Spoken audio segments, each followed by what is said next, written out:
তোমাকে একটি ধাঁধা দেবো, দেখবো তুমি পারো। কোন জিনিস কাটলে বড় হয়? কোন জিনিস থাকলে বড় হয়? হুম? কোন জিনিস থাকলে বড় হয়? কাটলে বড় হয়। আচ্ছা, আমি তোমাদেরকে কি ক্লু দিয়ে দিচ্ছি, ওটার ভিতর পানি থাকে। পানি। পঞ্চ। পঞ্চ। কি বললা? পঞ্চ। না, বলছি যে আমাদের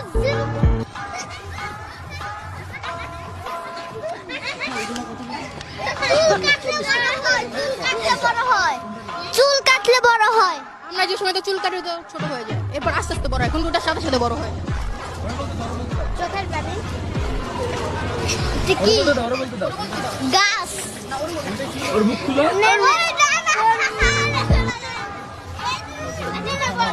হ্যাঁ বলো, কি কাটলে বড় হয়? আপনি আনসার বলেন।